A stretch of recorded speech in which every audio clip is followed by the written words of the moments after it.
These things, they're everywhere, all right? They're like my wife's eyelashes and bobby pins. They're like caterpillars, all right? They're absolutely everywhere. I don't know if you have a significant other with fake eyelashes, but that thing's nuts. That's Scion FRS, the BRZ, the GT86, and even the new 2022 Subaru BRZ is or will be going to be absolutely everywhere. High school parking lots, car shows, track days, meets, and in our own aftermarket gallery, and every single Facebook group imaginable. Why? Why? Why are these cars absolutely everywhere? I'm Alex at FI on Instagram, and in today's episode of Who?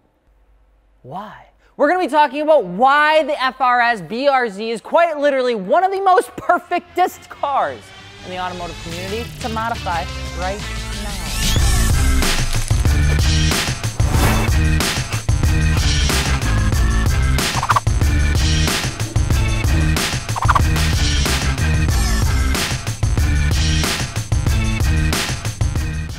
Anyway, I'm Alex. It's good to see you. And if you're looking for aftermarket wheels, tires, or suspension, be sure to check us out over at fitmentindustries.com. Now, whether that's for your newly acquired BRZ FRS or GT86 or whatever it is that we choose to call it in the next 6 months, we probably have something for it. So be sure to check it out. And if you have an aftermarket or modified car, add it to our gallery at fitmentindustries.com/ad. The Subaru FRS and the BRZ, all of those cars, was not really a car that we thought was going to be successful. After all, it had sub 300 horsepower, no turbocharger, didn't embody the Subaru all-wheel drive system, and actively shared components from other brands to save a dime.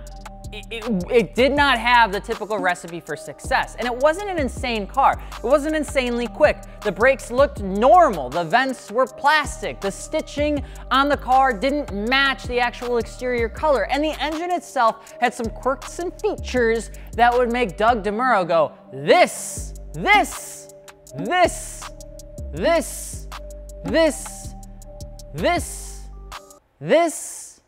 are all the issues. It was just a weird platform to launch on, and not many people actually thought it was going to be successful. But it's an insanely popular car when we look back at it. So like Owen Wilson, we have to ask why. It's one of those things, and I'm sorry if I hurt your feelings above, it's not meant to, it's just something that was the fact. Back then, people didn't think it was gonna work, and it wasn't really that fast. The car doesn't have anything that would really make you scream joy above the rear-wheel drive manual pairing with a pretty decent low center of gravity. There wasn't anything inherently special. But here's a few reasons why it became, and probably is, one of the best cars to modify, especially if you're looking for your next project car, build car, summer car, or something for you to jump into modifying your first car. And the number one thing about this platform is that it has a recipe to be a blast. The tail happiness of the car and the raw feeling of driving it that you can go all out without killing yourself had people hooked the moment they hopped in the seat to test drive one. This became their flagship car at the dealerships. And sure, the low end torque isn't really there, but that's what kept you above a 5,000 RPM range, which makes everything feel better as an automotive enthusiast. When you're at the top of your RPMs, that's really when you're having the most fun. And the car was almost built to keep you there. It made you always have fun, right? Now, there's not many platforms out there that you can modify a car to get a lower center of gravity as well outside of coilovers. So with the FRS and BRZ really being built about trying to get an extremely low center of gravity, it was nice. You didn't have to worry about that. So you could start with something that was already relatively low with a long nose and just make it lower. Made it feel like it was on rails. Now, even with the massive recall the sports car faced on its earlier models, it still wasn't enough for people to avoid the platform. And if you want to hear that story, if you're buying a FRS or BRZ, check the recalls. It's extremely important or you're gonna have a huge headache. Another reason was that they were just really easy to modify. I know that sounds really basic, but the amount of companies that came out to support this platform came out of nowhere, all right? Not only that, the parts weren't that insanely expensive to grab because there were so many companies supporting it. Sure, grab your wallets when you start playing with forced induction or proper wide bodies, but just a clean set of wheels, coils, headlights, taillights, and some engine pieces just didn't set you as far back as other platforms, all right? There's so many different parts. There's so many different brands and purposes of those parts and build styles for the car that the competition to support this platform was really, really diverse. All right, BRZ and FRS enthusiasts were actually very lucky. And what this means for people like you and people like me is that when you're jumping into a platform that has a lot of competitor space from a support perspective from the companies of ECS or AWE or Perrin and all that sort of stuff, it helps keep your cost lower. When you get into cars where the competition on support isn't as severe as this platform, let's say like M3s and M4s, the price of parts raise dramatically, not only for the perceived value, but because there's really only 2 to 3 companies that actually support the platform, which means if you're an enthusiast on that brand, like a BMW, you have to go buy from those 2 or 3 companies. On the FRS and the BRZ platform, there's dozens of companies that support the very same part, which means you can go out and actually shop for what you want to buy without necessarily breaking the bank. Now you might be saying, well, Alex, all cars are the same to modify. Actually, you just need the time and space, okay? There's no difference in how you modify any cars.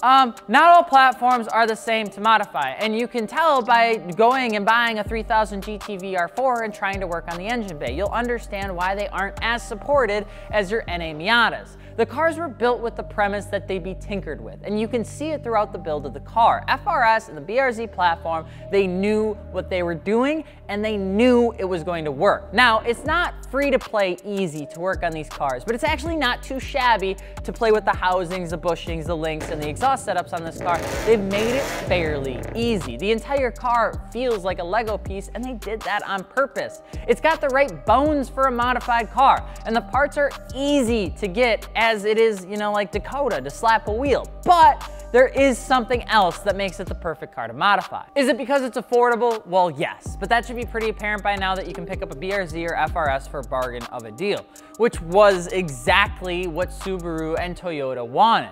But that is not it, my friends. It's not even that, even though it does help. Like, it's nice, but it's not the real thing. It's like an upsell, it's not the real thing. No, the real reason is because without modifying, they can almost be a bit underwhelming. And that may seem like a bad thing, but because it feels almost underwhelming, it begs you to build it. The car begs to be built, to be turned into something that's yours versus something Toyota thought you would like, and they know that. The parts on the inside don't rival BMW. The exterior lighting isn't as fancy as Mercedes, and as an enthusiast, the exhaust note isn't as brilliant as a new stock Mustang that has a bunch of fake burbles on it. But the BRZ and FRS almost taunt you to make them like their competition with its platform, doing it yourself. It's like they're handing you the keys to the Lincoln Log setup and you get to make it your way. The beginner sports car make it easy to know where its shortcomings are, but it doesn't care. BRZ and FRS never tried to be something it's not. It is a budget, entry-level sports car that's begging to be built. It's like starting on Tutorial Island, where it'll tell you exactly how to use a tinderbox, but lets you do the rest on your own. Like, this is the car for that. It has personality, but it's not a unique one. And that's what makes it unique, because you go get and make it unique. You do all the stuff on it, and it's easy to do that. It's cheap to do that. You have everything from the wide bodies, the turbochargers, the track setups, or the drag day builds. The FRS and BRZ can and does everything you want it to, and it does so fairly easily, which is why so many people jump into these cars. It's the same reason that people have started to drift the 350Zs and drag the second gen old Camaro, because they just sit in a space that gives you a ton of bang for buck without really losing much. Besides, I mean, who actually needs a back seat? Who actually needs trunk space, all right? If it's your only car, it's gonna teach you and your significant other just how good you'll need to pack at carrying like one carry-on and maybe one additional bag next to the legs in the passenger seat. Because honestly, you don't need that big of a trunk, I'm just saying. But are they overrated? Well, maybe not. It's just something that you have to decide, but there's a reason that so many are jumping into them. If you're looking for a Subaru BRZ FRS GT86, be sure that you're looking out there and getting the ones with the right maintenance work done, and of course, the right actual recalls completed, otherwise you're gonna be in for a treat. However, if you have one, and you're looking for aftermarket wheels, tires, or suspension, be sure to hit us up over at fitmentindustries.com, for real. And if you have a modified one, add it to our gallery. It's actually a pretty fun time. Let us know what you think below, and let us know what you'd like us to talk about next. I'm Alex from Fitment Industries, and we will see you later. Peace.